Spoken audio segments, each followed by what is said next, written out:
Have you ever built a machine learning model that seemed perfect, only for it to fail miserably on new data? Yeah, we've all been there. That's called overfitting, and it's a huge headache.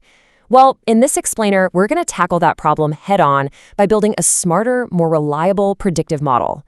Let's jump right into our step-by-step guide for doing ridge regression in Python.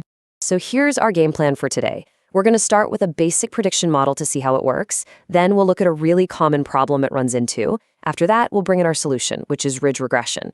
I'll walk you through how to build it line by line in Python. And finally, we'll check our work and see if the model is actually any good. All right, first things first. Before we can appreciate why ridge regression is so useful, we got to understand where it comes from. And that means we need to talk about its parent, good old linear regression. At its heart, linear regression is actually pretty simple.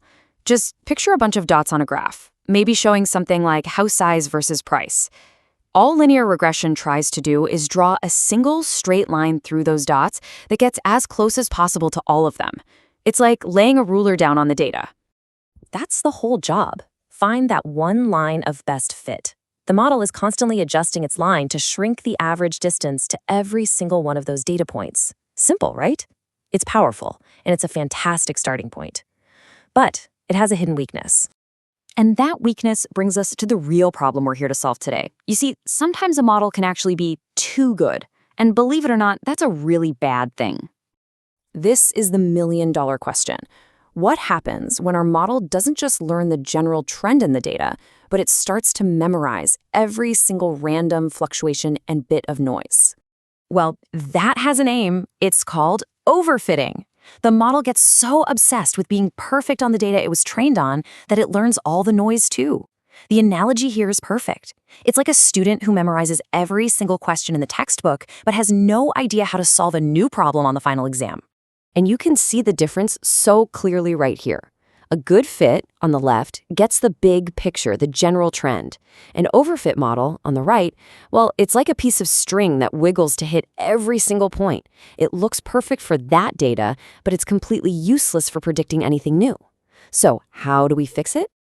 Well, this is where our hero comes in, ridge regression. It's a clever twist on linear regression that's designed specifically to prevent this kind of memorization. Think of ridge regression as linear regression's smarter, more cautious older sibling. It still wants to find the line that best fits the data, but it has one extra rule.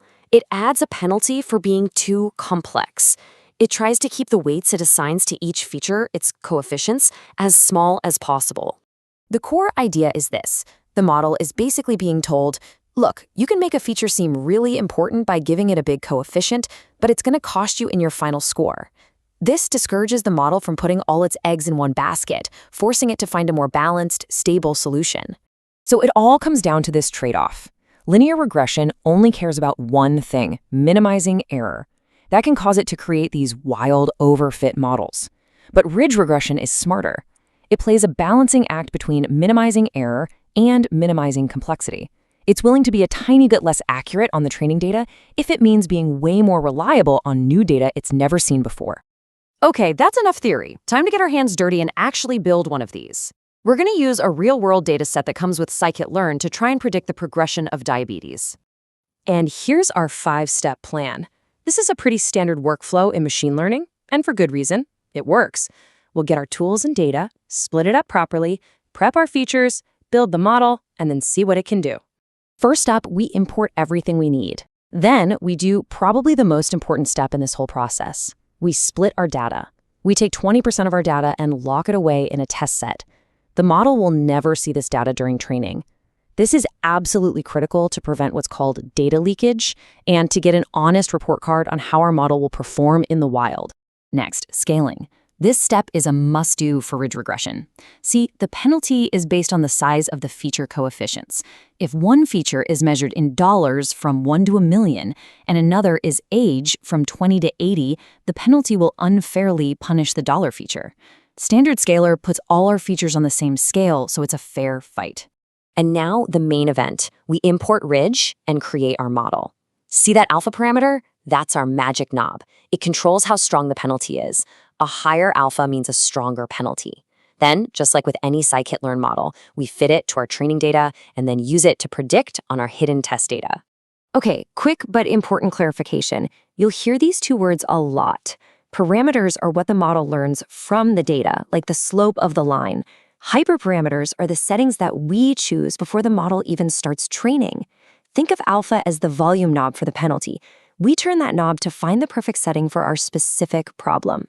So we've built the model, we've made predictions, but our job isn't done yet. Now we have to ask the most important question of all. Is it actually any good? To answer that, we're going to use a metric called R-squared. In plain English, it tells us what percentage of the changes in our target variable, in this case diabetes progression, can be explained by our model. A score of 1 would be perfect, and a score of 0 means our model is useless. And lucky for us, calculating this in Scikit-Learn is super easy. We just import R2 score, and then compare the real answers from our test set, y-test, with the answers our model predicted, y-pred. And there's our result, an R-squared score of about 0.45. Now, what does that mean? It means our model can explain about 45% of the variation in the data. Whether that's good or not really depends on the problem. But the most important thing is that we have a stable model and we have an honest score that tells us how it performs on unseen data. So let's wrap up with the key things to remember. 1. Use Ridge Regression when you're worried about overfitting. 2. Always split your data. It's non-negotiable. 3. Scale your features before using Ridge. And 4. Remember to experiment with that alpha value to find the perfect balance for your model. This isn't just a technical exercise. It's a powerful tool that helps you build models you can actually trust. When the stakes are high, you want a model that's robust and reliable, not one that just memorized a textbook. So now that you have this in your toolkit, what real-world problem are you going to solve first?